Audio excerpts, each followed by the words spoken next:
대형마트 규제가 시작한 이후로 꽤 긴 시간이 지났습니다. 막연히 소비자가 원하잖아. 이거 다 너무 계량화가 되지 않은 얘기들이에요. 이 이슈는 생계가 관련된 이슈고요. 굉장히 긴 기간 사회적 합의를 도출하기 위해서 논의됐던 되게 민감한 이슈예요. 그래서 이런 방식으로 하면 안 된다. 제가 강력하게 반대를 한 거지. 언론에서 가끔씩 자극적으로 보도를 하는 특정 업종에 대해서만 정치인들이 달려들어서 그걸 자꾸 살리려고 하다 보니까 구조가 자꾸 뒤틀리잖아요. 사라져가는 전통시장 언젠간 사라지겠죠. 관광지 몇 개 빼고는. 하지만 이 부분이 단순히 거대 자본을 갖고 와가지고 바로 도태시키는 것이 바람직하냐, 경제 시비 대국에서. 그 방법 외에는 가치와 문화와 공생이라는 것을 못 갖고 갈 정도냐. 대한민국에 있는 스타트업 벤처 중에 실제 투자를 받는 비율이 몇 프로일 거라고 생각합니까? 절반은 되지 않을까요? 아니죠. 그것도 상상력이십니까? 10% 조금 넘습니다. 많이 도와주세요. 열심히 하고 있는데 이게 어떻게 혼자 합니까? 다 같이 해야죠. 저희한테 도와달라고 하지 마시고 도와줄 수 있는 거.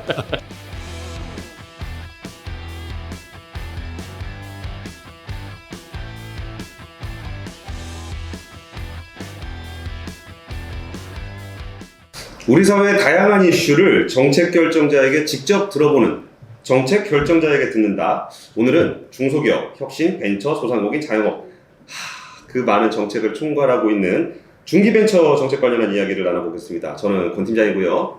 네, 저는 이프로입니다. 김프로입니다. 예. 자, 오늘은 중기벤처부의 이영 장관님을 모시고 다양한 중소기업, 벤처 관련한 정책 이야기를 나눠보려고 합니다. 장관님 안녕하세요. 네, 어서 오세요. 네, 바쁘실 텐데요. 반갑습니다. 예. 네. 바쁘신 와중에 이렇게 먼 길 찾아주셔서 감사합니다. 네. 굉장히 뵙고 싶었습니다.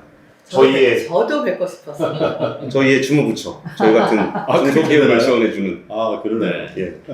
근데 장관님 수학 박사시고요. 네. 그죠? IT 창업을 하신 분으로 알고 있고, 네네. 또 국회의원을 하셨고, 중기부 장관을 하고 계시는데, 네. 취임하신 지 한 100일 좀 넘어가죠, 지금? 오늘이 아마 110일. 그러니까. 해본 결과 어떻게 제일 행복하십니까? 아니 근데 장관이 높다는 것은 그 막연하신 거고요. 네. 제가 봤을 때 극한 직업 중에 한 가지. 극한 직업. 네. 제가 계속 극한 직업만 하고 있는 것 같긴 한데. 네. 근데 참 어려운 일인 것 같아요. 왜냐하면 해야 될 일도 많고 보시는 분도 많고. 실제로 업계 출신으로서 막상 장관이 돼 보시니까 우리나라 중소기업이나 벤처 혁신 기업들은 잘 하고 있나요? 엄청 잘하고 있죠. 음. 굉장히 많이 잘하고 있습니다. 그 한 예로 소프트웨어 솔루션 기업들 20년 생존율이 얼마인지 아십니까? 높지 않다라는 뜻으로 한 자릿수일 것 같은데요. 근데 20년 전에 만들어진 소프트웨어 기업 중에 그렇게 한글과 컴퓨터? 그 정도인 것 같아요. 아니면 무슨 한 5%, 10% 정도? 5에서 10%. 네. 또 우리. 네, 저도 한 자릿수. 네. 그런데 질문자의 의도가 예, 생각보다 높다는 뜻인 것 같아. 같아서 그래. 저는 한 40% 찍어볼까요? 40%요? 네. 3% 앞으로 힘들어지겠네요. 이 정도 인사이트를 가지고 0.3%예요. 0.3. 0.3%. 아, 이프로님이 그런 의도를 전혀 못 읽으셨는데요. 질문에서도 페인트를 쓰시네. 제가 굉장히 예리하신 분으로 알고 있는데 초반은 좀 무뎌진데 아니 그래서 어떨 우리가 인터뷰 때는 당하는 느낌이야. 어떨 땐 제가 어디 가서 3%라고 얘기해요. 저도 0.3%가 그러니까. 아닌 것 같아가지고 근데 우리 소프트웨어 기업들 되게 많잖아요. 끊임없이 도전하잖아요. 끊임없이. 이런 속에서 계속 유니콘 기업도 나오고 뭐 중견 기업들 수들도 늘어나고 막 이러잖아요. 예. 선전하고 있다. 훌륭하다. 어려운 여건에서는. 네, 박수 보내고 있죠. 그래서 조금만 이런 것들을 개선시켜주면 더 큰 경제적으로 강국이 될 수 있을 거라는 확신이 들고 있고요. 그거를 개선할 수 있는 일을 중소벤처기업부에서 할 수 있기 때문에 어떤 걸 좀 지원하면 좋겠다고 느끼셨어요? 일단은 불공정 거래 개선을 해야 되니까 그 보이는 거, 납품 단가, 연동제와 같이 뭔가 이렇게 원자재 가격이 확 오르는데 네.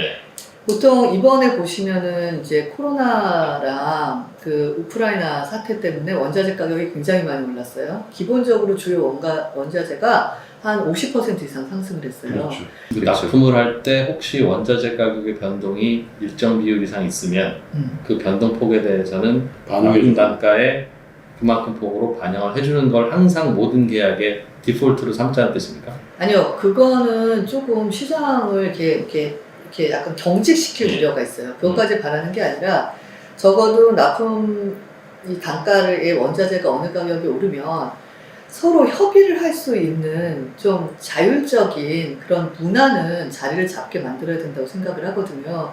그래서 14년 전에 그런 거를 좀 법제화를 하려고 했는데 시장의 지나친 개입이다. 그러니까 하지 말자가 공감대가 더 컸어요. 그래서 안 하고 어떻게 했냐면 자율조정 협의회를 만들었어요. 거기에 이제 가불이 안 되면 거기 예. 협의에다가 신청을 하면 그 조정을 하게. 그죠. 왜냐하면 우리가 둘이 싸울 때 중재자가 있으면 분위기가 좋아지잖아요. 근데 단 한 건도 접수가 안 됐어요. 당연하지 않습니까? 왜 당연하죠?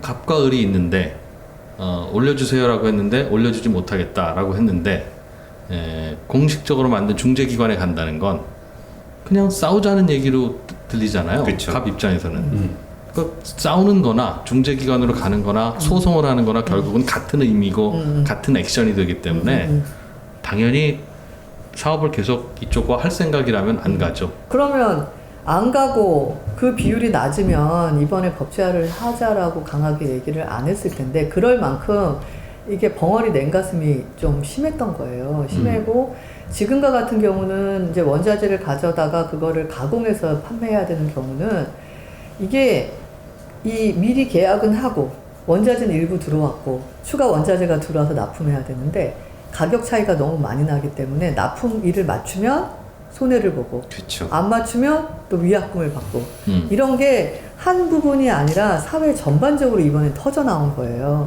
그래서 14년이라는 시간은 충분했고 자율적인 상생은 힘들다. 그렇다고 아까 말씀 주시는 것처럼 모든 품목의 몇 프로일 때 어떻게 하고 이런 식으로는 그 슈퍼 그 컴퓨터도 아닌데 그 관계를 다 알 수는 없거든요. 그렇겠죠.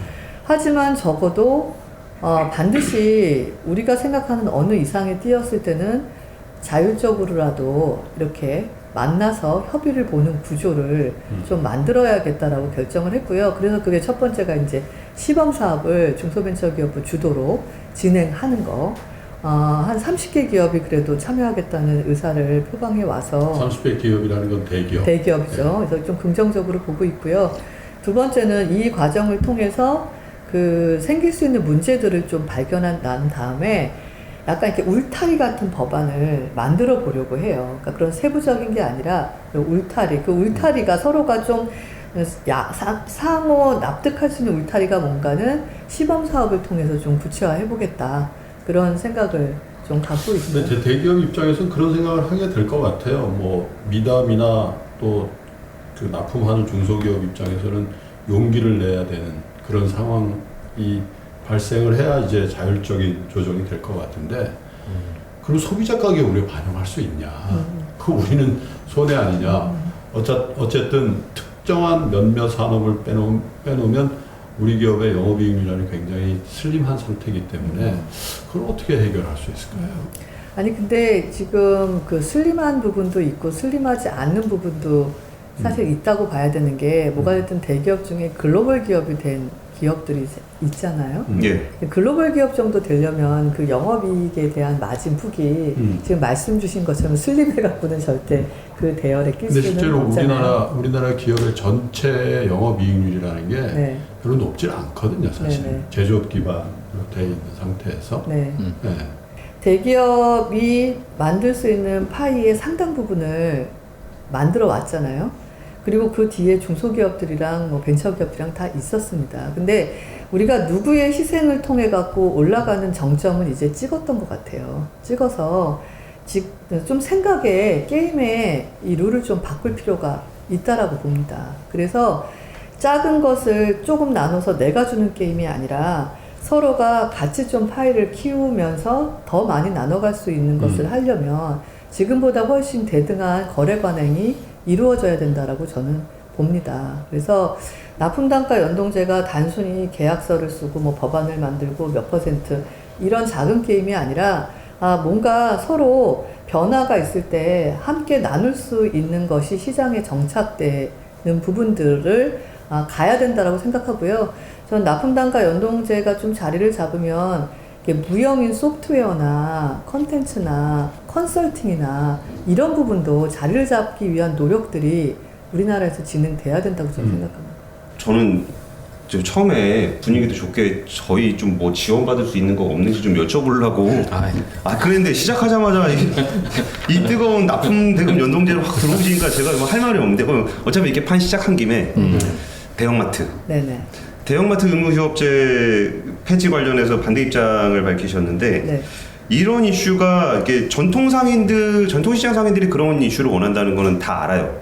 그것도 꽤 오랫동안 소비자들도 그 상황을 지켜봐 왔습니다. 그 소비자들은 이렇게 불편을 호소하고 있다는 것도 잘 아실 거고 그게 무자르듯이 누구 편을 들어야 된다라고 얘기하기는 좀 뭐하겠지만 주무부처 장관으로서 그 자영업자 소상공인들을 우대 편을 들어줘야 된다라는 취지로 그런 얘기를 하시는 건지 아니면 그러면 장관님은 어떤 상황에서도 소비자 불편보다는 공급자인 자영업자 소상공인들의 편을 들으려고 하시는 건지 이전에 중고차에 대기업 들어오는 문제도 그렇게 소비자들이 수십 년을 불만을 호소했음에도 불구하고 받아들이지 않았잖아요. 그러면은 중기벤처부는 항상 그런 포지션을 가지고 있을 수밖에 없는 부처인가 그게 조금 궁금합니다.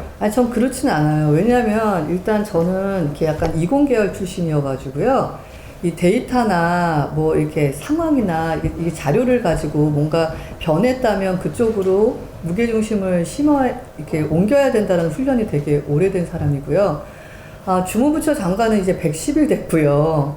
기업인으로 산 거는 20년이기 때문에 전 억지스러운 건 오래 못 간다라고 생각을 합니다. 그럼에도 불구하고 대형마트를 반대했던 것은 하자 말자를 반대한 게 아니라 전 방식에 대해서 굉장히 반대했어요. 이게 이제 대형마트 규제가 시작한 이후로 꽤 긴 시간이 지났습니다.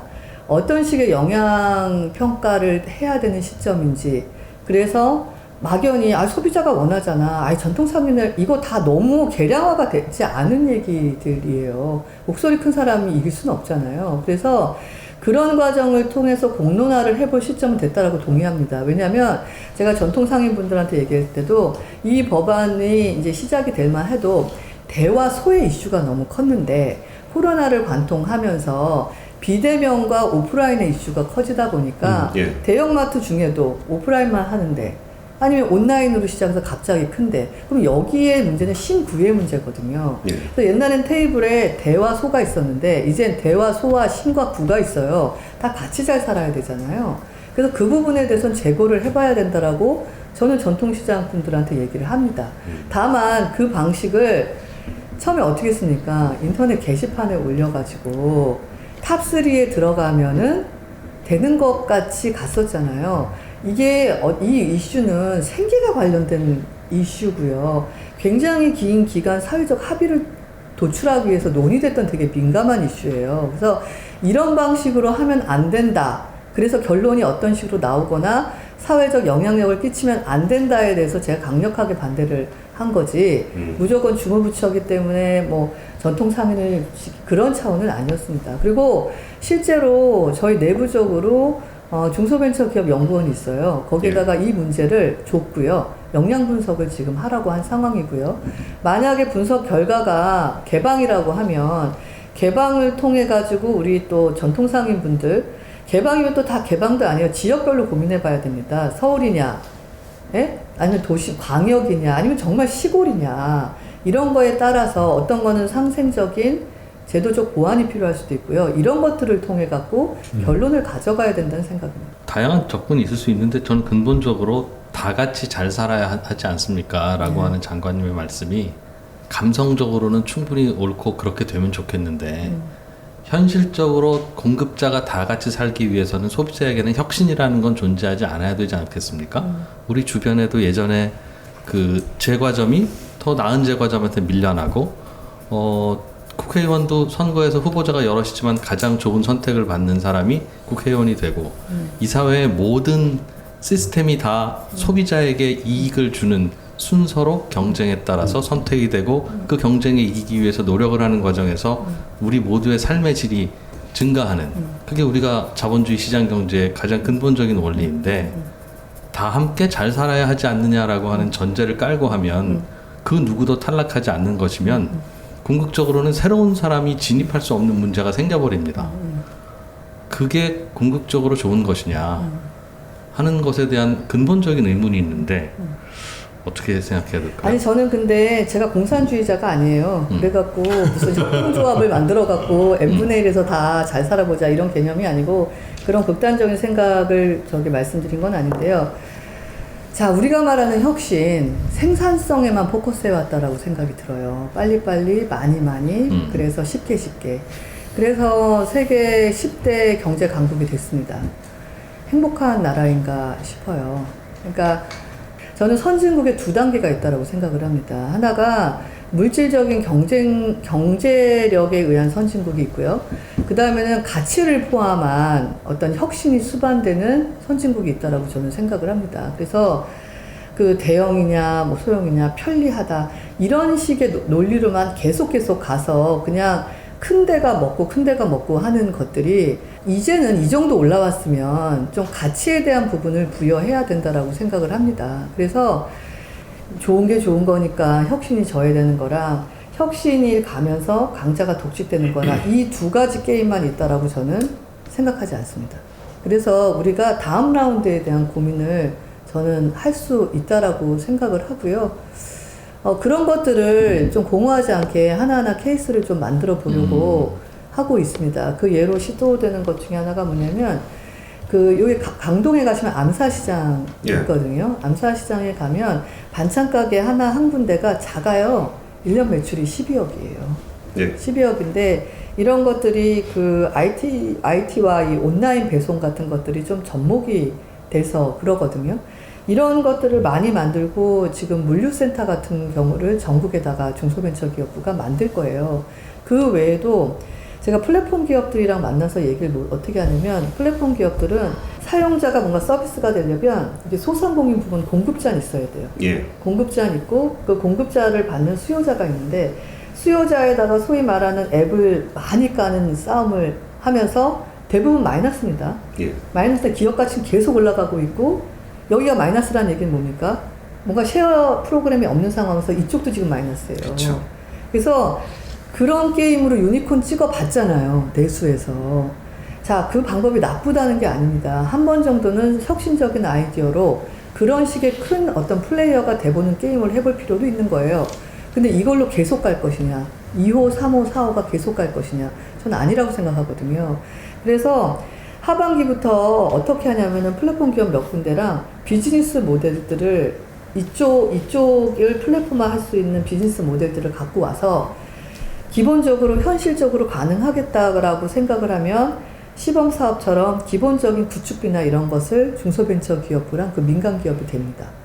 되고 똑같이 플랫폼 기업처럼 키울 건데요. 나오는 마진들을 여기랑 뭔가 쉐어링을 하면서도 이쪽의 기업 가치를 올릴 수 있는 비즈니스 모델을 만들어 보려고 하고 있어요. 그런 얘기를 서로 모여서 지금 했을 때 그게 무슨 뚱딴지 같은 얘기예요 라고 얘기하진 않습니다.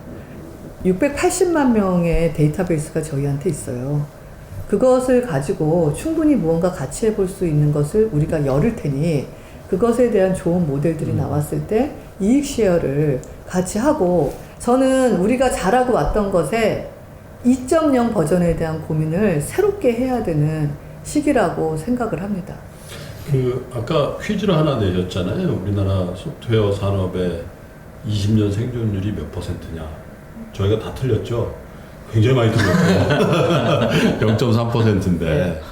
그래서 이제 이 중소기업 또 소상공인 자영업자 이게 굉장히 폭넓은 그룹이거든요. 근데 이제 대체로 시장에서 원하는 거는 페어한 공정한 게임의 룰이 일관되이 유지되거나 일관되이 활동하게 하는 게 정부의 롤 아니냐 이런 건데 우리는 어떻게 보면 아까 소프트웨어 산업의 20년 생존율과 그렇지 않은 권역의 어떤 전통 시장이라든지 또 이쪽의 골목 상권이라든지 이런 거하고 공정하게 대함이 없다라는 생각들을 하고 있는 걸 수도 있어요.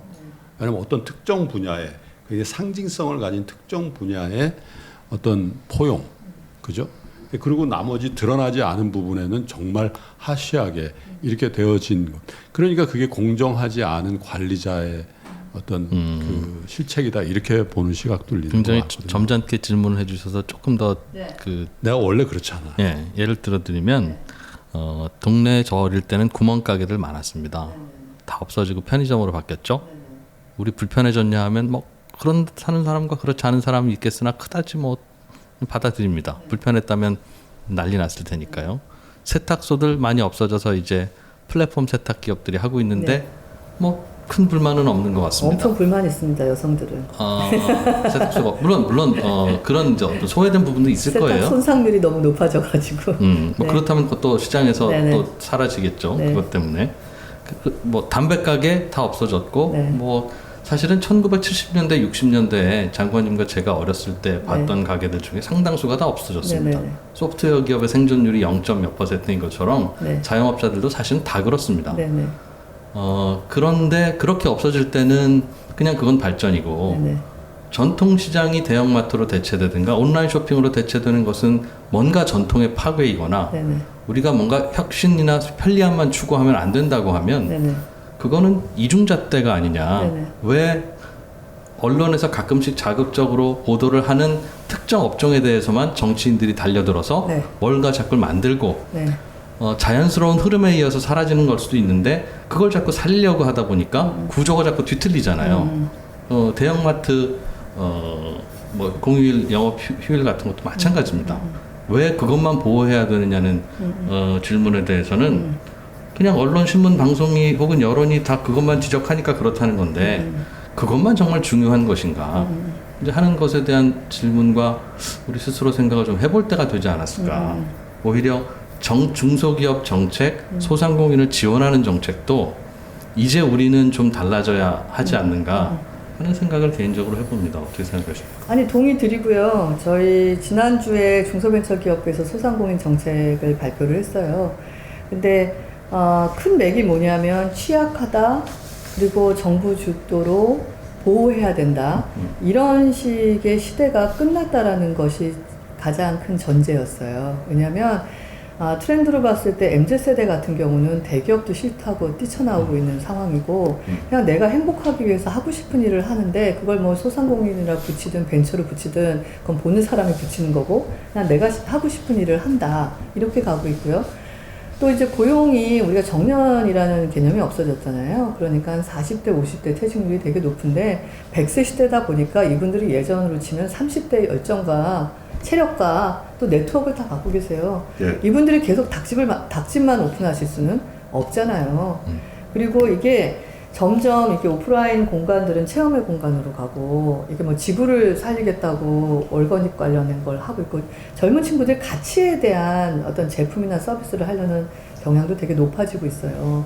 이런 의미에서 우리가 소상공인 정책을 보호의 대상으로 갈 것이냐 미래의 혁신형 기업가가 될 수도 있는 잠재력 있는 개인 내지는 소수로 볼 것이냐에 대해서는 정책적으로 크게 바뀌어야 됩니다. 저는 그런 면에서 대형마트가 된다 안 된다 뭐가 된다 안 된다가 아닌 다른 시각이 필요하다고 생각하고요. 정책이 뭐가 어렵냐면요. 할까 말까는 쉬워요. 엄청 싸우는 것 같지만 이건 쉬워요.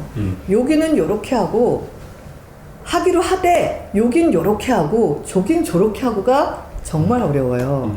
그럴 단계가 됐다라고 저는 봅니다. 지금 여기서 여긴 요렇게 저긴 저렇게를 말씀해 주셔가지고 제가 또 현장 취재하는 기자다 보니까 공정거래법에서 일감 몰아주기 관련한 규제를 굉장히 강화를 했어요. 그래서 상당히 많이 개선이 됐고 저는 중소기업 벤처 정책들도 굉장히 잘 오퍼레이팅이 됐다고 생각해요. 그래서 우리나라가 예전에 재벌이라고 불리던 그런 대기업들이 무너진 곳이 굉장히 많습니다. 그래서 실제로 우리나라 벤처기업들이라고 할 수 있을까요? 벤처기업이라고 부르기도 부끄러울 정도로 굉장히 큰 회사들도 많아졌어요. 그래서 실제로 혁신벤처 창업기업들이 1년 새 고용만 6만 8천여 명을 늘리고 여기서 전체 고용률이 3.3%가 늘었는데 거기는 3배 이상 늘어나고 있어요. 실제로 젊은 사람들도 대기업 안 가고 혁신기업 간다는 얘기를 하고 있거든요. 그러면은 여긴 여기서 풀고 저기는 저기서 풀고라는 얘기가 훨씬 더 복잡해진 게 이제는 작은 스타트업 혁신 기업과 전통 상인들이 싸워요.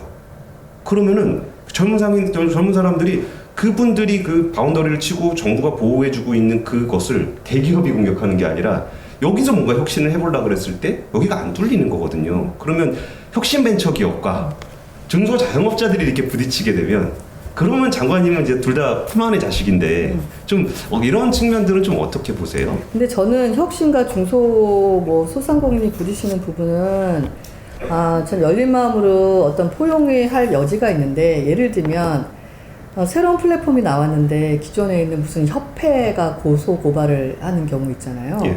저는 이게 사실은 세게 아까 말씀 주신 혁신에 우리가 무게를 둬야 된다 그러면 전 이 부분에 혁신의 무게에 방점을 둬야 된다고 생각을 해요. 그리고 이 중소소상공인 부분들에 대해서는 자연도태해야 되는 부분도 있고요. 그 다음에 아까 말한 대로 제가 모든 것을 우리가 예전에 게임의 논리 있잖아요. 계속 그런 게임의 논리로 재단하고 있는지도 모르는 거예요. 그래서 저는 이번에 고민해 봐야 될 것 같아요. 그러니까 제가 자주 좀 주변에다 얘기하는 것 중에 제 이스라엘 친구들이 그런 말을 하더라고요. 한국에 와보니까 한국의 엄마랑 이스라엘 엄마가 전 세계에서 교육열이 제일 높아요. 근데 한국의 엄마는 아이들이 갔다 오면 오늘 뭐 배웠어? 이렇게 질문하더라는 거예요. 충격을 받았다고 얘기하더라고요. 그걸요? 네. 뭐 배웠나 물어볼 수 있는 거 아닌가요? 이스라엘 엄마는 다른 질문하거든요. 네. 이스라엘 엄마들은 오늘 무슨 질문을 했어? 이렇게 묻는다고 그러더라고요. 근데 그걸 어떻게 해석하냐면 교육의 기본이 있는 거, 빨리 내 거, 우리 애 거, 이런 식의 커뮤니케이션을 하고 있다라는 표현을 썼어요. 맞든 안 맞든 이스라엘의 상당수의 친구들이 그런 표현을 저한테 썼어요. 그래서 두 가지 한계점을 갖고 시작한다. 첫째, 기존에 있는 것을 뛰어넘지 못하게끔 아이의 잠재력을 막는다. 언어 하나에서도. 그다음에 또 하나는 뭐냐면 뭔가 같이 뭐를 막 해갖고 만드는 게임보다는 내가 가장 우월한 위치에 도달할 수 있는 게임 위주로 한다. 근데 이게 어릴 때는 차이가 안 나겠지만 커서는 차이가 날 것이다 라는 얘기를 했어요. 이게 상징적인 부분인데 뭔가를 우리가 패스트 팔로우라는 얘기 많이 썼잖아요. 생각보다 외국 사람들이 그렇게 편하게 얘기하지 못할 정도로 우리는 굶주리고 굉장히 힘들었습니다. 선배님들의 노력으로 기적이 창출됐고요. 그게 뭐예요? 빨리빨리든 나든 뭐든 하여튼 기적 같은 일들을 만들어냈어요. 그거에 대해서 저는 박수 보내야 된다고 생각합니다. 근데 우리가 늘 같은 방식으로 성공을 원하면 그 이상을 못 넘어가요. 다 아는 건 극대치에 와 있던 거예요. 극대치에. 자, 다음 라운드로 넘어가려면 새로운 방법들을 해야 되는데, 그래서 우리가 패스트 팔로우에서 이노에이티브, 크리에이터 이런 말들 나왔잖아요. 그것도 하나 해야 되지만 내 거에서 함께가 혁신을 저해하거나 느려지는 거 아닌 것의 솔루션이 있을 수 있어요. 제가 어떤 얘기를 드리고 싶냐면 혁신이 제품과 기술만 혁신이 아니에요. 인식의 혁신도 수반됐을 때 나라는 점핑하는 거거든요. 그래서 직접 을이 돼보지 않은 데서는 네. 이 을과 갑을 바라보시는 거랑 을이 돼보시는 건 달라요. 그리고 이 을이 된 부분을 제가 적어도 장관이 돼서 바꿔보려고 하는 것은 뭐냐면 분하다, 억울하다, 슬프다가 아니에요. 그런 정도는 감정을 빼야지 장관직을 수행하죠. 그렇죠. 다만 이 문제를 개선해야 되는 거예요. 왜? 우리나라에 살고 있는 모든 구성원들과 우리 나라를 위해서. 근데 그게 저는 크게 두 축이라는 거예요. 하나가 뭐냐면 대중 간의 불공정 거래. 이건 마음먹으면 바로 고쳐져요. 맵집이 서로 있기 때문에 이건 그냥 바로 고치면 돼요. 예. 근데 사라져가는 전통시장 언젠간 사라지겠죠. 관광지 몇 개 빼고는. 하지만 이 부분이 단순히 거대 자본을 갖고 와가지고 바로 도태시키는 것이 바람직하냐, 경제 시비 대국에서. 그 방법 외에는 가치와 문화와 공생이라는 것을 못 갖고 갈 정도냐에 대해서는 저는 새로운 생각들을 해야 된다고 생각해요. 그 논의를 쭉 하다 보니까 사실 이제 이 3프로 TV에서는 시장의 효율적인 측면만 강조하고 있고 장관님께서는 그렇지 않은 포용적인 정책도 필요하다는 논의의 구조가 짜져 있는 것 같아요. 그런 측면에서 말씀드리는 것 같지는 않고요. 저희도 뭐 저는 개인적으로 장관님 그 입장에 굉장히 공감하거든요. 공감하고 2%님만 그렇게 생각한다. 야박하게 다 이분들이 다르다. 근데 네, 저도 이제 이쪽입니다. 근데 왜 그러냐면 우리가 조금 인식하고 질문을 드려야 될 게 현재 중소벤처기업부 장관이에요. 네, 중소벤처기업부 장관이 그 보호하고 육성해야 될 대상은 중소기업, 자영업자, 벤처기업이라고요. 네. 그래서 그 목표를 가지고 업무를 하는 분이거든요. 근데 그 목표로 가는 데 있어서 어느 정도 합리적인 정책들을 구현해내느냐가 사실 장관의 덕목이죠.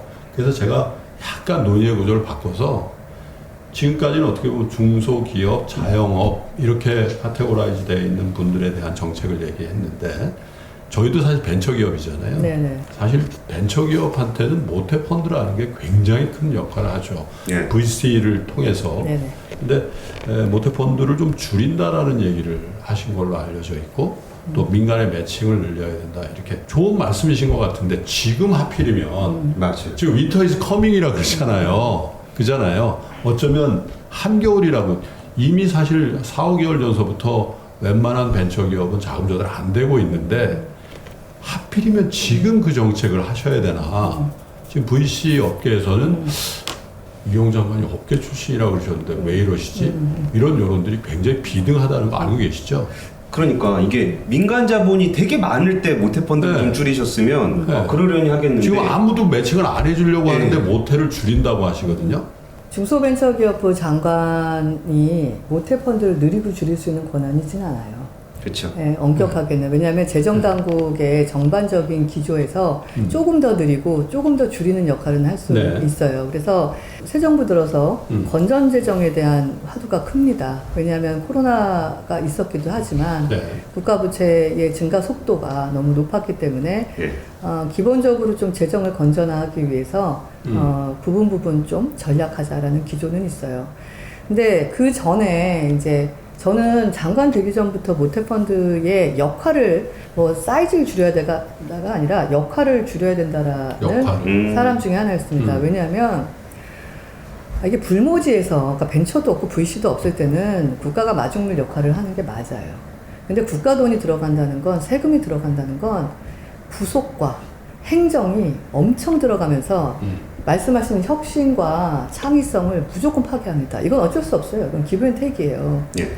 그러다 보니까 이게 이제 돈을 주는 쪽이 점점 또 새로운 간문화가 되고 그것을 받아가는 쪽이 온갖 행정적인 서류를 다 갖다 내면서 아무것도 없을 때 워킹 시키는 거랑 좀 돌고 있는데 얘를 국가의 속도로 경직되게 도는 건 달라요. 그래서 그런 의미에서 전체의 펀드에서 모태펀드가 차지하는 비중이 줄었으면 좋겠다.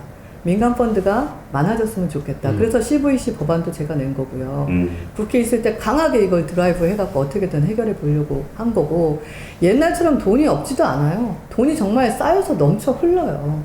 그래서 그런 기준을 좀 하려고 했는데 이제 장관이 됐습니다. 장관이 됐고 이제 모태펀드를 줄여나가고 싶은 생각은 뭐 예전부터 있었고 다만 이게 이제 전체적인 사이즈 계속 커진다는 전제 하에였습니다. 시장의 자금은 그렇죠. 커진다. 그렇죠. 예. 그러려면 이쪽이 줄여서 역할을 줄일 것이냐 이쪽을 키워갖고 역할을 줄일 것이냐는 다른 논리예요. 근데 그렇죠. 그런 거는 제가 지금 110일밖에 안 됐고 그 전에 이미 정부 기조가 간 겁니다.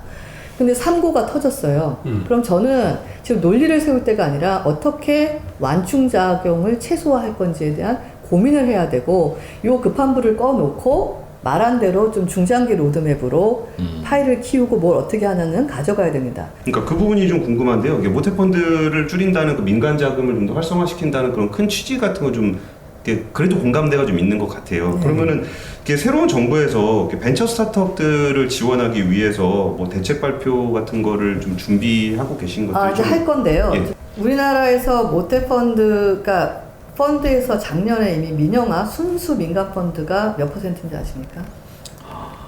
36%까지 갔어요. 예. 그리고 CVC 법안이 통과돼서 올해 첫 번째 CVC 1호 기업이 나왔어요. 그리고 2호 기업이 준비하고 있어요. 즉 대기업 펀드가 이제 들어오기 시작하는 거죠. 그리고 우리가 지금 뭐 시장에서 그래요. 모태펀드가 줄면 초기 스타트업들 다 죽는다 걱정 많이 이러는데 해요. 예. 대한민국에 있는 스타트업 벤처 중에 실제 투자를 받는 비율이 몇 프로일 거라고 생각합니까? 절반은 되지 않을까요? 아니죠. 그것도 상상력이십니다. 매우 낮을 것 같아요. 네, 매우 낮죠. 그러니까 10% 조금 넘습니다. 그러니까 90% 가까운 벤처 기업들, 스타트업들은 어디서 자금을 갖고 있냐면 중소벤처기업부의 기본적인 정책 자금에서 해소를 하거나 아니면 조금 좀 신용도가 높으면 금융권에서 하고 있어요. 자, 이게 VC 업계에서 말하는 모태펀드가 벤처 생태계에 미치는 영향, 그리고 벤처 생태계 교집합이 존재하는 거죠. 오버랩은 아닙니다. 10% 정도가 타격을 보겠죠.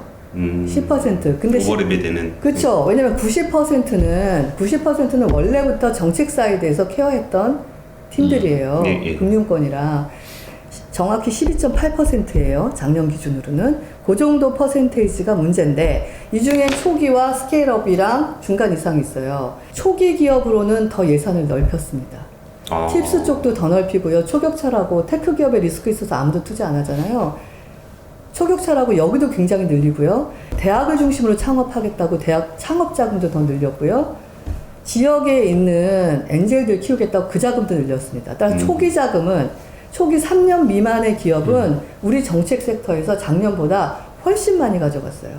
자, 그러면 스케일업이 문제일 수는 있겠죠. 그 중에 일부죠. 왜냐하면 모든 데서 뒷짐을 지고 투자 안 하시진 않을 거 아닙니까. 게다가 올 상반기에 4조가 넘는 펀드가 조성이 되고 4조 이상 투자됐어요. 갑자기 돈을 이만큼 투자하다가 지금 2달밖에 안 지났거든요. 예. 모태펀드 낮춰진대라고 돈을 안 한다고요? 그렇지는 않습니다.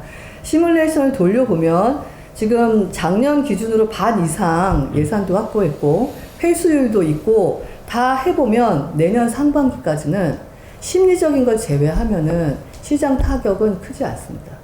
이게 문제가 뭐냐면 경제는 심리잖아요. 경제는 심리인데 실제로 굶어 죽지 않을 정도 다 있은들 점점 안 좋아지고 있다는데 이게 혈액처럼 돌아야 되잖아요. 예. 이거는 위험하단 말이에요. 그거를 서로 어떻게 해결할지는 머리를 맞댈 필요가 있고요. 그래서 저희가 9월 달에 미국에 가서 미국 VC들이랑 글로벌 펀드 3개를 조인을 해요. 그래서 뭐 첫 번째 규모는 크지 않습니다. 크지 않지만 그 펀드를 갖고 한국 기업, 미국에 나오는 한국 기업, 또 미국 기업. 근데 하여튼 우리 돈이 들어갔기 때문에 그들끼리 콜라보가 돼요. 그러니까 이제 우리나라는 돈만 넣어주세요 필요한 데도 있지만 돈을 통해서 글로벌 갈 수 있는 네트워크를 해주세요. 내지는 그들끼리 패밀리를 좀 묶어주세요. 다양한 니즈가 있어요. 그래서 그런 부분들은 좀 찾고 적어도 저는 그 데드라인이 내년 상반기라고 생각합니다. 내년 봄 정도에는 어떤 뭐 추경을 제가 태워서 더 만들든 글로벌 펀드를 갖고 오든 아니면 다른 대책을 세우든 그래서 시장에서 적들이 쳐들어온다라고 얘기하지 말아주시고 함께 적도 좀 망원경으로 좀 분석을 하고 우리 식량도 좀 보고 해서 심리전 하지 마시고 자 한번 이번에도 넘어가 보자 라고 같이 넘어가 주셨으면 좋겠어요. 적들이 쳐들어온다는 게 추운 겨울 온다. 자금 얼어붙었다. 그런 이야기 말씀하시는 거죠? 네네. 아니 그건 맞는데 그래서 스케일 할 필요 없다는 거죠. 벤처 하시는 분들은 또 한 가지 요구하는 게 이제 정부의 규제잖아요. 네네네. 그 사실은 규제를 없애야 되는 그리고 그 규제가 없음으로 인해서 그 실질적으로 자금을 투여하는 것 이상의 효과를 보게끔 네. 해야 되는 게 장관님의 책무실 텐데 예. 어떤 규제 혁신이 가장 급하다고 보세요? 저는 막 전방위적으로 규제 혁신을 해야 된다고 생각하는 사람 중에 하나인데 최근에 어떤 일이 있었냐면 우리나라 로봇은요 이렇게 공장에 있는 로봇은요 가만히 앉아서 로봇을 해도 되는데요 움직이면서 일하는 게 안 되죠. 불법이에요. 그리고 초당 25cm만 움직여야 돼요. 그러니까 이렇게 움직이면 벌써 75cm 되는 거잖아요. 그러면 안 돼요. 그러니까 빨리 일하면 안 돼요. 다른 말로 하면. 위험하니까 그런가 보다. 예, 근데 기술은 이미 넘어갔어요. 저희가 어떻게 하냐면 그 규제자유특구라고 위원회를 운영하고 있는데 그 위원회에서 고시든 법안이든 가기 전에 국무총리 승인을 받으면 사업할 수 있어요, 국내는. 그래서 접수되는 대로 바로바로 올려서 풀고 있어서 12월이 되면 협동 로봇들은 움직이면서 이제 일할 수 있고요. 노동부에서 반대 안 해요? 아, 이거는 상관없어요. 그러니까 저희가 규제자유 특구가 되게 좋은 게 뭐냐면 규제가 너무 많다 보니까 박근혜 대통령 때 규제 샌드박스라는 걸 해갖고 이게 행정적으로 좀 풀어줬었잖아요. 예. 그리고 나서는 지난 정부에서는 어떻게 했냐면 아예 지역을 정했어요. 그래서 디지털 헬스케어는 비대면 언택트 의료 다 불법이잖아요. 예. 강원도에 가시면 합법이에요. 그 배터리 리사이클링 관련된 거 대구에 가시면 합법인데요. 대구에서 벗어나시면 불법이에요. 지금 이렇게 되어 있거든요. 근데 이 특구 내에 들어와 있는 기업들 같은 경우는 이 우리 중소벤처기업부가 결정을 내리면 그냥 바로바로 풀리고요. 그 다음에 예를 들면 비대면 의료 아직도 불법인데 이런 일이 있었어요. 강원도에서 비대면 의료 제품이 나왔어요. 한국에 하나도 못 팔아요. 근데 외국에 판매가 가능해요. 거기는 비대면 의료가 허락이 돼서. 팔려고 봤더니 레퍼런스가 하나도 없잖아요. 맞아요. 그래서 실증 인증받았다고 중소벤처기업부 장관 도장이 찍혀 있어요. 그랬더니 거기서 보건복지부 장관 도장도 아니고 그러니까. 왜 중소벤처기업부 장관 도장이냐. 그래서 저희가 이것도 다 고쳐요. 네. 그래서 내년부터는 어떻게 되냐면 규제자유 특구에 들어와 있는 품목은 제가 도장 찍을 때 해당 품목의 장관이 같이 도장을 찍어요. 일이고요. 열심히 하면 됩니다. 열정을 가지고 진짜 전투력 갖고 가면 이건 어느 정도 풀려요. 근데 예를 들면 로톡이랑 어디랑 싸운다. 예. 예? 이건 아까 말씀하신 대로 혁신의 이슈로 굉장히 충돌이 불가피한 문제예요. 근데 보세요. 이것도 같이 살자의 문제예요. 네. 같이 살자의 문제. 그러니까 이 같이 살자가 예전처럼 대소의 문제가 아니라니까요. 맞아요. 예. 신구의 문제라니까요. 이거를 야 반반 먹어. 이건 솔루션이 아니죠. 근데 한쪽이 무차별하게 이게 되면서 사회적인 갈등 요소를 만들면 이것도 국가에 도움이 안 돼요. 그렇죠. 그러니까 이거를 지금 찾는 게 신구, 대소, 그 다음에 세 개가 얽혀붙어 있는 복잡한 문제 이것들을 하나씩 푸는 것을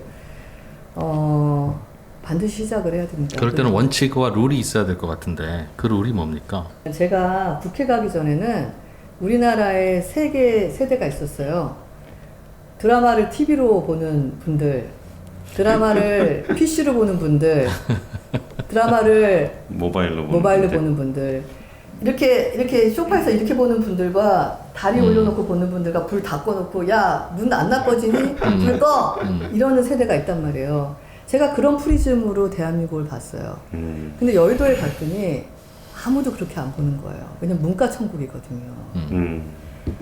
자기 인생에서 가장 치명적인 사건을 6.25로 생각하는 세대와 5.18 광주 민주화 운동이라고 생각하는 세대와 세월호라고 생각하는 세대가 있는 거예요. 그래서 6.25는 야 먹고 살기도 힘든데 열심히 일해. 감사한 줄 알아. 그 다음에 5.18은 다른 거예요. 인권, 민주화. 나는 배부른 돼지가 싫어요라고 얘기해요. 그리고 세월호는 어린 친구도 이런 얘기 하더라고요. 국가도 우리의 생명을 지켜주지 않더라고요. 각자 생존이에요, 이래요. 대소의 문제나 신구의 문제가 이런 문제랑 다를 거라고 생각하시면 안 돼요. 그러니까 제가 어떤 기술 산업의 프리즘으로 대한민국을 본 거랑 정치권에 와가지고 인권과 복지와 어떤 삶의 주체로서 봤을 이 프리즘을 이렇게 연결하니까 소위 말하는 내가 융합형 인간이 됐구나. 그래서 제가 플랫폼 기업들이랑 한 5개 기업이랑 릴레이로 만나고 있어요. 제가 꼭 그 얘기를 후배들한테 해줘요. 여러분이 보는 프리즘은 내가 국회 들어오기 전에 본 프리즘이다. 나 그렇게 열심히 살았다. 근데 내가 다른 관점의 프리즘을 봤는데 소상공인 분들이 어쩌면 이쪽 사이드에 있는 분들일 수도 있다. 근데 대한민국을 살려면 이 프리즘이 같이 돌아야 되거든요. 그래서 이제 방법을 찾아라는 얘기들을 이제 하고 있는 거거든요. 소속과 변호사가 각각 그 문제인데 그럴 경우에 우리의 현재의 솔루션은 목소리 큰 사람이 이기는 솔루션입니다. 여론전에서 이기는 쪽이 이겨서 일관성이 없어요. 즉 어디는 전통이 이기고 어디는 혁신이 이깁니다. 중대재해처벌법은 쉽게 통과되는데 복수결권은 그 이상의 에너지를 국회에서 썼는데 안 잘 안 해결되더라고요. 됐죠. 푸는 방식이 달라서라고 생각하거든요. 제가 그런 얘기도 후배들한테 합니다. 우리는 문제 제기를 해본 적은 있는데 그 문제를 같이 풀려고 머리를 맞대거나 행동을 지속적으로 해본 적이 있는지 없었던 것 같아요. 그리고 우리가 물건 팔 때요. 소비자가 원하는 방식으로 팔아야 돼요. 국회는 선거에 의해서 움직여요. 그러면 내 쪽으로 지지할 유권자의 머릿수가 누가 많은지를 보잖아요. 예를 들면. 그럼 이거는 혁신입니다라고 2, 3년 얘기하는 게 고객지향적인 생각인가요? 저는 아니라고 보거든요. 저는 누군가가 신구에 이런 사업적인 충돌이 있을 때 그나마 목소리를 내야 되는 것은 중소벤처기업부라고 생각을 합니다. 우리가 이때까지 했던 방식과 다른 방식으로 중소벤처기업부를 중심으로 시도해야 된다고 생각하고요. 그거는 뭐 만나는 팀들마다 구체적인 얘기들을 하고 있어요. 왜냐면 물건을 팔기 전에 사람의 감정과 뭐 마음을 사야 되면 선물부터 줘야 되는 게 필요하듯이 뭐 그런 노력들을 올 하반기에 할 거고요. 아마 그걸 이제 테이블 위에 올릴 겁니다. 특히 첫 번째로 이제 비대면 의료를 잡고 있는데 저는 언론 만날 때마다 비대면 의료 풀어야 된다고 좀 세게 써달라고 제가 얘기하거든요. 의사협회에 대한 반발이 심하죠. 기존 의료계가. 네네네. 근데 그분들도 자녀분이 비대면 의료 창업하며 마음 바뀌실 겁니다. 여하튼 전화가 오고. 그러니까 이게 건 바이 건으로 얘기를 하더라도 진짜 1시간짜리 주제다 보니까 저는 사실 그 샌드박스라는 게 이렇게 한시적인 거여가지고 약간 불확실성이 있어서 그러면은 사실 법을 바꿔야 되는 문제를 행정부가 좀 회피하고 있는 거 아니냐 그 질문을 드리려고 그랬는데 거기에 대한 답변은 장관님께서 이제 다른 이슈로 많이 해주실 것 같아서 제가 이 통계도 꽤 놀랐던 통계인데 전체 고용보험 청년 가입자, 그러니까 고용보험 청년 가입자 증가 인원 중에 벤처 창업 초기 스타트업이 50%를 차지한다는 거예요. 청년 일자리의 50%를 이미 여기가 차지하고 있다는 게 야 우리 청년 일자리 어떻게 해야 되냐 그래가지고 뭐 대기업 수출기업이 좀 더 힘내줘야 되는 거 아니야라고 생각을 했는데 의외로 50%는 여기서 취업을 근데 하네. 이런 경우도 있어요. 고용보험 가입을 지금 100% 못 하고 있어요. 그렇기도 하죠. 네. 그랬을 때 그 지금 근데 중소기업들 입장에서는 그럼에도 불구하고 인력난에 대한 고민들이 굉장히 많아요. 또 네네. 벤처기업뿐만 아니라 중소기업, 특히 제조 중소기업 같은 경우에는 네. 사람이 없어서. 그러니까 사람이 와야 인재를 가지고 뭔가 새로운 비즈니스를 해볼 텐데 사람이 없다는 문제에 대해서 굉장히 고민들이 많으신 것 같아요. 근데 그거는 아까 장관님 말씀하셨던 것처럼 그 일을 바라보는 세대 간의 어떤 태도도 좀 다르고 인센티브도 다르고 산업 구조도 많이 달라졌기 때문인 것 같은데 어쨌든 그분들은 사람이 필요해요. 네. 장관님은 좀 어떤 생각을 좀 가지고 그래서 계세요? 좀 첨언해서 질문을 드리면 사실 중소기업과 대기업 간의 임금의 격차가 굉장히 크죠. 또 네. 그걸 이제 가시적으로 월급 봉투에 찍히는 임금의 격차가 굉장히 크고 거기에 보이지 않는 사실 격차는 사실은 훨씬 더 크잖아요. 그러니까 사람이 없을 뿐더러 사실 대기업에 가는 걸 굉장히 노력하다가 필생업으로 노력하다가 실패한 분들 중에 일부가 이제 중소기업이나 이쪽으로 오는 거거든요. 그러니까 야 이걸 어떻게 임금의 문제, 임금 체계라든지 어쩌면 정부에서 도와줘야 될 부분들은 사실은 굉장히 좋은 인력들이 우리가 고용의 대다수를 차지하고 있는 중소 벤처 이쪽으로 많이 와줘야 되는데 그건 계속해서 격차가 늘어나는 것 같아요. 저희가 취직할 때보다도 더 훨씬 더 크게.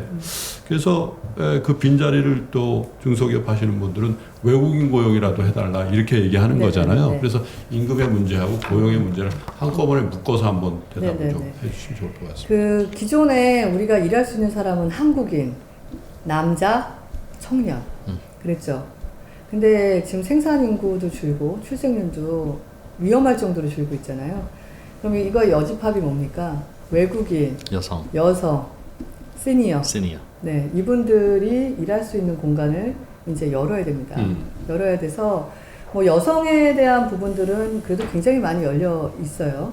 열려 있는데 우리나라가 그 유교 문화가 아직도 있어서 서열주의다 보니까 경력 단절 고학력자에 대한 사회적 흡수가 안 되고 있다 보니까 100% 여성 인력을 쓰고 있다라고는 지금 보기가 힘들어집니다. 제조 분야에서 외국인 노동자들 그동안 코로나 때문에 들어오지 못했었거든요. 그렇죠. 근데 이제 하반기에 대규모로 풀립니다. 풀려서 그 부분은 이제 저희가 수요 조사를 다 해가지고 고용노동부에도 전달을 했고 그만큼 인원이 들어와요. 근데 또 사각지대가 뭐냐면 2년 동안 비대면이 가면서 디지털 인력이 부족합니다. 그렇죠. 여긴 거의 비명을 지를 정도예요. 근데 제가 고용노동부 장관님한테 여쭤봤어요. ICT 쪽으로 조사해 보신 적 있습니까? 그러니까 그냥 사람이 필요하다, 외국인이다, 그럼 그냥 제조 분야만 했던 거예요. 안 해보셨다고 그러더라고요. 과기부 장관님한테도 최근에 해보셨냐고 그랬더니 이제 할 그런 니즈가 많아서 해야겠다고 생각하신다고 인력 수요 말씀이죠? 고학력자들이 들어와야 돼요, 외국인들. 그래서 올해부터 중소벤처기업부가 시범사업을 하반기부터 하는 게 한국에 들어와 있는 유학생들 있죠. 예. 유학생들이 그냥 눌러앉아서 창업하거나 취업하는 연계를 지금 시범사업으로 들어갔어요. 그러니까 우리가 외국인을 바라보는 생각을 좀 바꿔야 됩니다. 그리고 두 번째는 사람으로 다 갈 수가 없어요. 제조는 스마트 공장처럼 완전히 자동화를 가야 합니다. 근데 우리나라 제조분들이 대부분 사람과 관련된 거니까 52시간도 나오고 최저임금도 나오고 이랬던 거거든요. 이게 디지털로 하루아침에 가지는 못해요. 근데 올해가 3만 개를 중소벤처기업부가 스마트 공장 구축이 완료가 됩니다. 그러면 내년부터 좀 이거를 뭐 스마트 공장 예산이 줄었다고 일부는 걱정하시는데 저는 내용을 다 분석해 보니까 한번 쉬어야 돼요. 그동안 양적 팽창을 하다 보니까 이 작은 중소기업은 어떤 상상을 하셨냐면 저거 하면 버튼 누르면 영화처럼 자동으로 해서 사람 필요 안 하고 뭐가 나오는 줄 아셨던 거예요. 근데 그걸 운영할 사람을 뽑으라니까 저임금 사람도 못 뽑고 있는데 고임금 맞아요. 사람을 데려다가 나보러 컨트롤을 하라고요? 이러니까 이게 구축하고 안 도는 공장들도 꽤 늘고 있어요. 맞아요. 지금은 잠깐 멈추고 내년에 저희가 그 이제 비기너가 있고 1단계가 있고 2단계가 있거든요. 2단계는 벌써 AI 알고리즘을 돌려서 공장 가공해서 나온 데이터를 갖고 공장의 지능화까지 들어가고 있어요. 그래서 내년에 모든 예산을 1단계 주로 집중을 해서 좀 안정된 우리나라 제조업이 스마트 공장으로 간다라는 걸 좀 만들고 다시 밑에부터 해서 확장을 하려고 합니다. 그래서 좀 그동안 쓰지 않았던 노동 인력에 대한 공급 그리고 기술에 의한 어떤 혁신의 개선 이런 방식으로 가야 될 것 같고요. 임금격차 복지 두 가지 방향으로 일단 풀어야 될 것 같은데 하나는 제가 받아야 됩니다. 아, 저는 제가 받아야 됩니다. 그래가지고 장관님이 그걸 받으셔야 된다는 줄 알았네요. 저도 받고 싶어요. 저도 받고 싶어요. 월급을 못 주는 사장은 있어도 월급을 안 주는 사장은 많지 않습니다. 제값을 많이 받아야 됩니다. 그래서 직원들한테 많이 나누어 줄 수 있는 그런 공정거래 문화가 하나 정착이 돼야 되고요.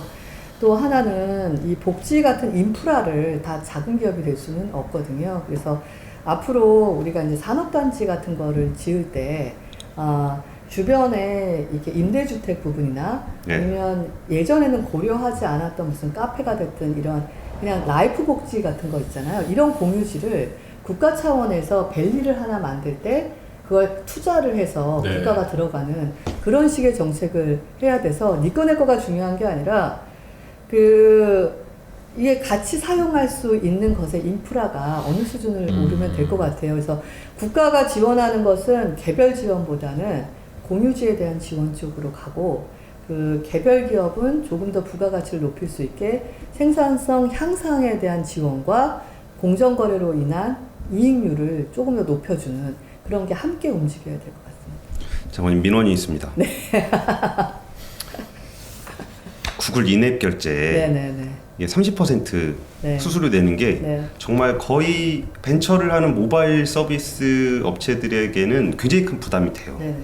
그러니까 물론 이게 주무부처가 꼭 중기벤처부만은 아니겠지만 네네. 우리가 또 믿고 의지할 때는 중기벤처밖에 없잖아요. 그렇긴 해요. 그러니까 이런 부분들이 인앱 결제 꼭 이슈만이 아니더라도 왜 해외 대기업, 해외 플랫폼에게는 별 얘기를 안 하고 국내만 가지고, 그러니까 이슈가 생겼을 때 국내 이슈는 어떻게든 풀어보겠는데 구글 인앱 결제만 하더라도 그렇게 뭐 법까지 바꿨는데도 전혀 효과가 없잖아요. 그러니까 이 부분을 중개벤처부 차원의 문제는 아닐 건데 그 해외 플랫폼 업체, 해외 대기업과의 관계에서 우리가 약간 그 부당한 대우를 받는다거나 이런 부분에 대해서는 좀 어떻게 생각하세요? 제가 좀 자랑 하나 하면 제가 국회에 있을 때 정무위에 있었는데요. 네. 인앱 결제가 그때 이슈였어요. 그래서 우리가 6개월 유예를 받잖아요. 예. 제가 그걸 만든 1등 공신 중에 한 명이었는데 그 예외 사항이 없다라고 얘기를 했거든요. 왜 한국만 안 해야 되냐? 그럴 수는 없다. 근데 제가 예외 사항을 왜 주장했냐면 매출의 대부분이 어디서 나오는지 한번 열어보자. 크리에이터들, 당신네들이 돈 벌고 있는 크리에이터들이 어느 나라에서 있는지 한번 까보자. 압도적입니다.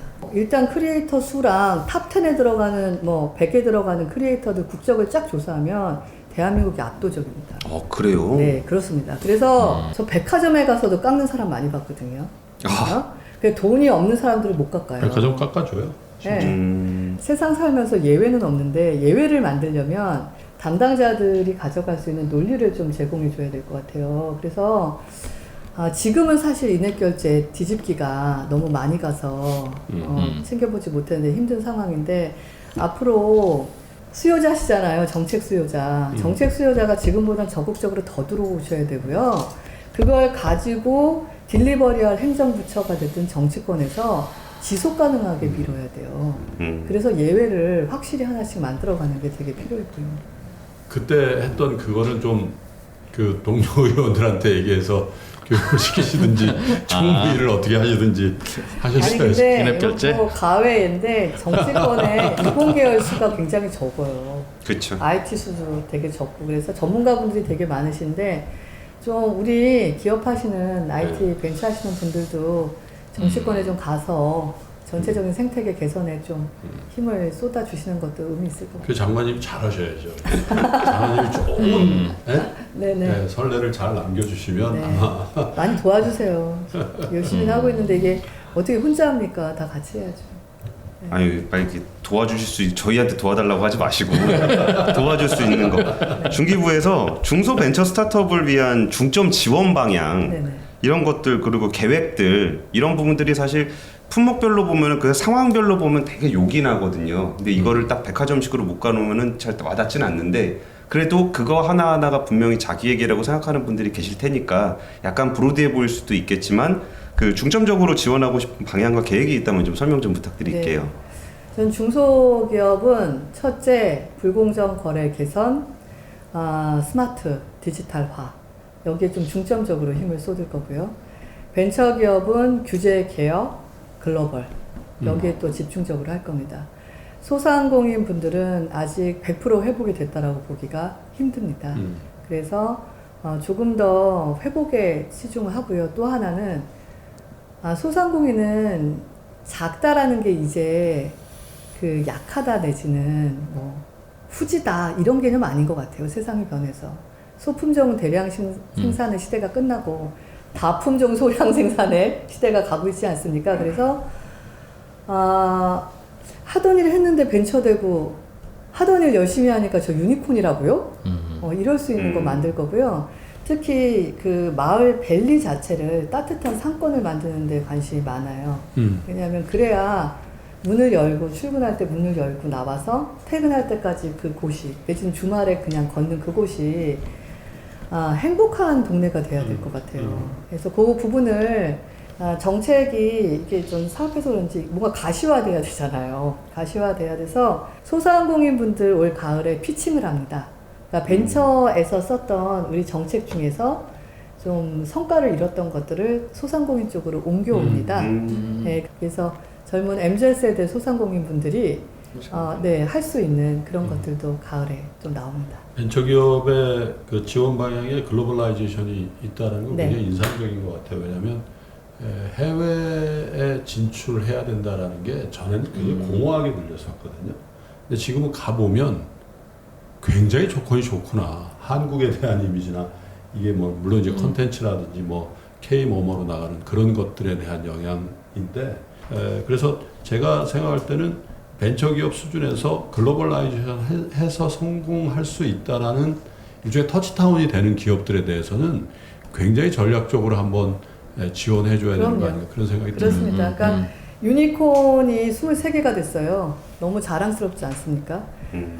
근데 그 국경 안에 이렇게 갇혀 있으면서 원하지 않은 사회적 갈등을 만들고 있잖아요. 저는 이렇게 사회적 갈등인지도 모르고 너무 열심히 일해갖고 그 상황이 됐는데 갑자기 약탈자가 된 거예요. 그래서 억울하다고 하는데 저 억울한 거 다 들어줍니다. 그들의 순수한 열정과 노력을 아니까.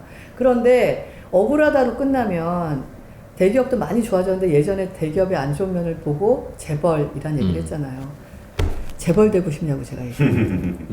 우리는 재벌이 아닌 대기업이 돼야 되지 않겠냐고. 그러면 억울한 건 듣고 억울함을 해결할 수 있는 가장 쉬운 방법 중에 하나가 국경 바깥으로 뛰어나가서 전체 파이는 거기서 이 막 열정과 이 막 혁신에 대한 것은 거기서 다 만족을 좀 하고 국내는 또 다른 또 상생과 새로운 협업의 모델로 또 충만감도 맛볼 수 있거든요. 그래서 일단 저는 글로벌에 뭐 펀드가 VC가 됐든 벤처가 됐든 중소기업이 됐든 소상공인이 됐든 전 이제 가릴 필요가 없다라고 생각합니다. 뭐 예전에 그 사이즈가 규모랑 꼭 비례하지도 않아요. 이제는 사람 수에 의존하지도 않고. 그래서 재밌는 건 소상공인 기준이 예전에 매출과 고용인 수로 두 가지 잣대였거든요. 이번에 바꿨습니다. 지난주에 발표했습니다. 저희 사람 수로는 구별 안 합니다. 왜냐하면 작은 기업이 엄청나게 디지털이나 이런 걸로 큰 매출을 이룰 수도 있는데 뭐 소기업이라고 할 수 없거든요. 그래서 매출 규모 하나로만 업종별 매출 규모 하나로만 이제 분리를 하고 정책도 그렇게 갈 거거든요. 그래서 일단 뉴욕이 시사하는 게 뭐냐면 뭐 산업혁명에 준하는 뭐 정치적 혁명에 준하는 것 제외하고는 근현대사에 그렇죠. 새로운 변화의 시작은 뉴욕입니다. 그래서 우리 중소기업 분들 또 여성기업인들 또 어떻게 보면 취약이라고 볼 수 있었던 분들 물론 잘하고 있는 벤처들 스타트업들 다 데리고 갑니다. 뉴욕에 가서 큰 VC들도 만나고 뭐 하고 딥테크 기업들도 만나고 다 만납니다. 단 그 포부만큼이나 지속 가능해야 될 게 뭐냐면 이게 행사로 끝쳐서는 안 됩니다. 그렇죠. 이번 한번 갔다 오면 베이스 캠프 만들었으니 또 가고 또 만들고 또 연결하고를 해야 됩니다. 그래서 유럽에도 연결하고 아랍에도 연결하고 해서 제가 내년에 좀 연결해 볼 테니까 다음번에 우리 3프로TV는 해외에서 한번 사실은 저희가 지금 말씀하셔서 그런 게 아니라 저희 올해내로 4% USA를 만들 계획을 갖고 있거든요. 실제로 그래서 제가 건의드리고 싶은 거는 갑자기 폭탄 선언을 아니 실제로 왜 말도 없이 시작을 죄송합니다. 근데 실제로 따로 모일까요? 글로벌라이제이션 해보려고 이제 네네. 여러 가지 국리도 해보고 지지난주에 해외 출장도 가보고 그렇게 했거든요. 근데 이제 이게 정말 개인의 타고난 능력으로 뭔가 하는 거는 그거는 그냥 놔두면 되는 거죠. 근데 이제 국가적인 차원에서 벤처기업 정책의 일환으로 해본다 그러면 여러 가지 아이디어가 있었는데 사실 저희도 3년 전 마포에 있는 창업허브에서 인큐베이팅 했거든요. 굉장히 큰 혜택을 누렸어요. 그래서 정말 아까 장관님이 뉴욕이라는 어떤 사이트가 정말 그런 의미가 있다라고 하거나 아니면 실리콘밸리에 있다거나 그러면 저런 류의 어떤 우리 정부에서 지원하는 그런 창업 허브 같은 것들도 만들어서 거기서 스페이스나 인력이나 혹은 커뮤니케이션을 할 수 있도록 지금 이미 그런 정책 좋을 것 같아요. 10몇 개 그 나라에서 시작을 했어요. 시작을 그래요? 하고 있는데 네. 그 부분을 좀 더 확대를 하고요. 저도 예전에 갔었어요. 갔는데 이게 갈 땐 그러죠. 저기만 들어가면 뭐가 될 것 같이 되는데 가면 그 나라의 오비분들이 뭐 센터장을 하고 있다거나 이런 게 있죠. 그러니까 근데 그게 비난이 아니라 우리는 그런 과정을 통해서 계속 뚫고 해서 올라왔어요. 그래서 지금 센터장 중에는 연봉이 몇 억대인 분들도 있습니다. 그러니까 오비들이 오는 게 아니라 그 나라 말을 쓸 줄 알고 그래야죠. 그런 분이 오는 게 아니라 정말 대한민국 여기 센터 가서 내가 레퍼런스 쌓아보겠다라고 하는 분들도 이제는 리크루팅을 하고 있기 때문에 충분히 해볼만 하고요. 그 맨 처음에 쑥 갈 때 진입하기 힘드신 부분 있잖아요. 그거를 풀어주는 거죠. 제가 해야 된다고 생각해요. 그래서 보십시오라고 했을 때 옛날에는 다 키워줘야 되는 쪽만 있었다면 이제는 보십시오 하면 조금만 도와주시면 여러분들에게도 새로운 기회가 올 수 있습니다라고 충분히 말할 수 있는 시대이기 때문에 여하튼 좀 세게 가서 붙어보려고 마음을 먹고 있습니다. 알겠습니다. 뭐 네. 함께 하시죠. 재미없는 일을 하고 계신다고 말씀을 하셨는데 네. 재미없으니까 공공의 일이고 그래서 좀 더 책임감이 더 필요한 일이 아닐까 해요. 오늘은 네. 중소기업 벤처 관련한 얘기를 했는데 우리가 갑자기 뭐 사회적인 가치의 충돌들 그리고 우리 사회, 우리 경제가 어떻게 나아가야 하는지 아니면 우리 지역 공동체가 어떻게 발전을 해야 되는지까지 다양한 이야기를 나눠본 것 같습니다. 오늘은 중소기업 벤처부의 이영 장관님을 모시고 중기벤처에 대한 이야기를 해봤는데 생각보다 할 얘기가 굉장히 많네요. 근데 이게 사실 그 우리나라 그 잡의 그 전체 고용에서 중소기업, 자영업 이런 거 다 합치면 80%? 83%입니다. 83%니까 네. 사실은 그 갈등을 다 조율하면서 그들끼리의 갈등 또 대중 간의 갈등 이런 거 조율하려면 일이 많죠. 우리나라는 정부 조직을 좀 나쁘게 만든 게요. 그 하기는 해야 되는데 일 많고 답 안 나오는 문제를 다 때려 넣은 부처가 좀 있어요.